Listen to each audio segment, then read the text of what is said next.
Whether you make gaming videos or you make YouTube videos about filmmaking or anything at all, or even if you want to become an aspiring actor, this video is going to be exactly what you need to watch. That's right, we're going to be looking at all the little skills and improvements that you can make to make yourself seem far more confident and less awkward in front of a camera. My name is Charlie Rowlands. I am a filmmaker, director, video editor, and all of the above, and struggling at them all. And today I'm going to be showing you exactly how to talk to a camera. So to jump right into it, I'm going to go into probably one of the most important ones that there can be, and that is maintaining eye contact. That's right. So when you're having a conversation in public, the last thing you want to do is start having a conversation with a wall.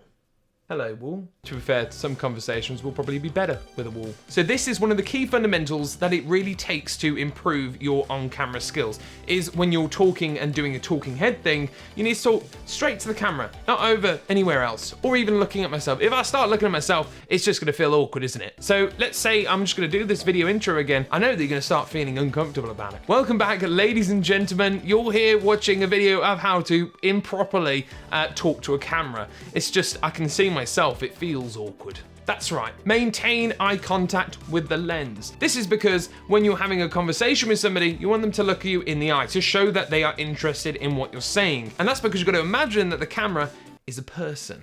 By not looking in the camera as you saw, it can make the audience feel quite uncomfortable. That's because even yourself, you look more disinterested in your conversation or your topic than you do actually making the video. So tip number 2 is probably, apart from that one, the next biggest one, and that's if you struggle with actually talking to a camera. So if you watch back your videos and figure out that why am I talking like a monotone sound, that's probably an issue that we can overcome, yeah. This also is a point that is probably not going to do me any favors because I use this point every day.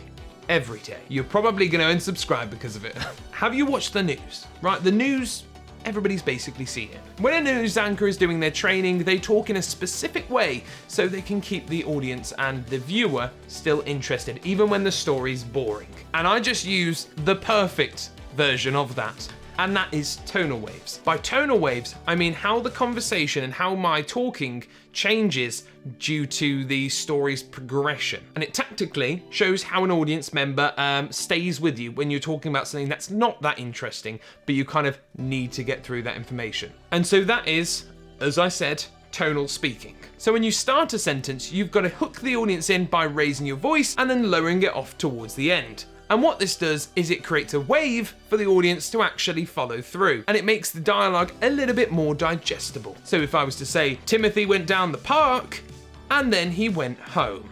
And what it does is it highlights those key parts so the audience can easily figure out what's going on in that story. So if I'm telling you that Timothy's going to the park, they need to highlight Timothy Park and then he's going home. That makes it easier to listen to. And I'm not saying to use it in a constant way of constantly saying, today we are playing Minecraft because I like Minecraft. So that means we're going to log on and play some Minecraft. You've got to try and weave it in, and as soon as it starts to become natural to you, it will improve your video and your dialogue way more, because I see far too many gamers making videos that talk like this. Today we're going to be making a video on how to build a house in Minecraft. Yay. Don't do that. I see far too much of that. This next one is one that you probably don't think about, and that is the best time of day for you to film. See, if you're like me, right, you don't have good operating times per day. Mine is straight away and towards the end of the day. As soon as it hits 3 o'clock onwards, I'm running on fumes, and that's happening. It's just, I can't make a video. And even if you're feeling a little bit tired on that day, it can impact that way more than you think. So this tip is all about finding your best time to film. Some people prefer filming at night because they get the ideas, they get the energy, and they get that feeling.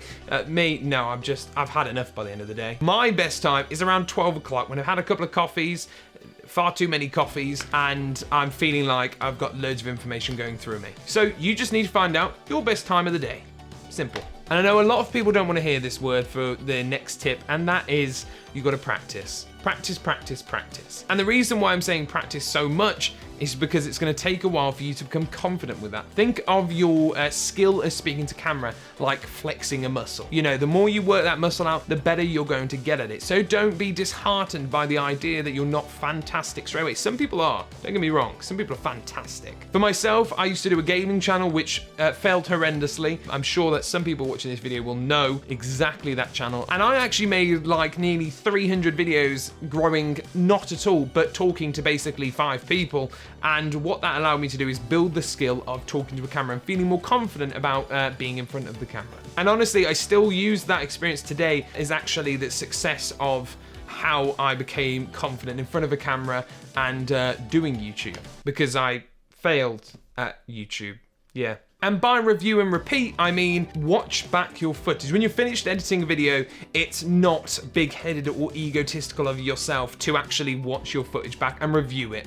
If you can review and understand exactly where you're going wrong, that's probably the best skill you can have. And that goes for all actors, YouTubers, and everything. You need to understand exactly where you fail at and where you are best at. So what I'm actually going to do is I'm going to change this setup, just lift everything up, stand up, so I can give another example, because this next point, it refers to me moving. And that is because when I found myself standing and talking or acting as I was in a short film, that I wobbled. I have a wobbling problem. After looking back at the footage, what I would do is I would constantly go like this, because I was thinking about what I was going to say, and I was acting, and I was making myself feel confident. And what I'm doing here is I'm burning energy. While I'm talking to camera, the adrenaline hits into me, and my whole body starts moving. So I'm not telling you to stick static and stay there like a robot. I'm sure somebody's done that kind of thing. It could be a characteristic feature, but it looks awkward, doesn't it? Welcome to today's video. So the best way to do it is start having a feeling for it. Understand how a camera works, understand how a camera can see you, and just practice makes perfect with this one. So if you're standing up, make sure to do something with your hands. If it's below camera, of course, because you don't want to over emphasize your hands. That was another thing I used to do as well. If you aren't very good at sitting and talking, which some people aren't, standing can be a better alternative. Right, for this final point, I'm staying standing because I'm not moving everything back down again. But the last one is body language. Your body language shows a person exactly who you are. If you're quite awkward on camera, it's gonna make it quite an awkward video. And by using your body language, you can show a person that you're actually passionate about the subject. If you're passionate, you wanna talk about a game, then I wanna see that you're passionate about talking about a game. I don't want you to go, guys, Zelda Breath of the Wild is like really good. Show the person that you're interested in what you're talking about by not overemphasizing your body language, but just using movement. It shows an audience member, it shows people exactly how passionate you are about talking about some things. And like I say, I'm gonna go back to the last point. I don't even know how many points I've got in. You know, structuring videos is not my strong suit. You've got to think about this as like a muscle skill. You know, you've got to be able to flex it, train it, and the better you get over time. So keep making videos. You don't have to publish them. You can publish them if you want. Do whatever. Just practice makes perfect. All right, ladies and gentlemen, if you've enjoyed today's video, make sure to check out the Discord. We have a Discord for video editors and filmmakers alike, and anybody that wants to get involved in that industry. So make sure to log in by the link down below. If you like this channel and you want to see more content like this, make sure to stick around for more by doing all the stuff that you know what to do. Let's be honest, let's just hit that outro music and get it over with. Watch another video, please. No.